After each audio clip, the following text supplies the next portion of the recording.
సత్యసాయి జిల్లా పాపిరెడ్డిపల్లిలో హత్యకు గురైన వైఎస్ఆర్సీపీ కార్యకర్త కురబ లింగమయ్య కుటుంబాన్ని ఫోన్లో పరామర్శించారు వైఎస్ జగన్మోహన్ రెడ్డి. పార్టీ అండగా ఉంటుందని, అధైర్యపడొద్దని, న్యాయ సహాయం అందిస్తామని భరోసానిచ్చారు జగన్. వాళ్ళ నుంచి ప్రాణాన్ని అయితే ఉంది సార్. ఇప్పుడు కూడా మన లీగల్ అందరినీ మన లాయర్లను హైకోర్టులో మన లాయర్లు అందరినీ ఖర్చు ఉండమని చెప్తాను. ప్రాణాన్ని అయితే ఉంది సార్. వాళ్ళ సొంతమ్మ సపోర్ట్ ఎక్కువ ఉంది సార్. వాళ్ళ తమ్ముళ్ళే కాబట్టి సార్. దాని నుంచి అన్ని రకాలుగా మీకు అసలు మెసేజ్ పంపించడం కోసమే అవును సార్. మీ మీద ఎటువంటి యాక్షన్ తీసుకున్నా కానీ పార్టీ మొత్తం మీకు సపోర్ట్ గా ఉంటుందనే మెసేజ్ సంకేతం చేయడానికి కోసమే రేపు వారం నేను కూడా వస్తా. ఎలాంటి వాళ్ళ ఇంటి పక్కనే సార్ రోడ్డు ఉండేది. ఎలాంటి ఇక్కడ నుంచి వేసుకొని వెళ్ళాలని ఇంటి పక్కనే వెళ్ళాలి సార్.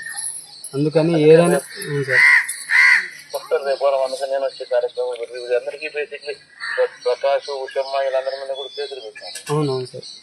అందరి మీద కూడా కాబట్టి 500 కోట్లలో దాంట్లో నుంచి కూడా ఏమేమి ఉన్నాయి జడ్జిమెంట్ కోర్టులో కేసు మనం కూడా రివర్స్ కేసు అవును సార్. మనం కూడా జడ్జిమెంట్ అనుకూలంగా తెచ్చుకుని పరామర్శించడానికి వస్తాం. సరే సార్. ఎస్ఐ పూర్తి మాకు ఎగైనెస్ట్ సార్. మనకి ఇక్కడ లోకల్ వైసీపీకి అసలు పూర్తి ఎగైనెస్ట్గా ఉన్నారు సార్. ఎస్ఐ కావాలని పోలీసు వాళ్ళందరూ అవును సార్. తప్పుడు పనులను సరే సార్. సరే సార్. Okay sir.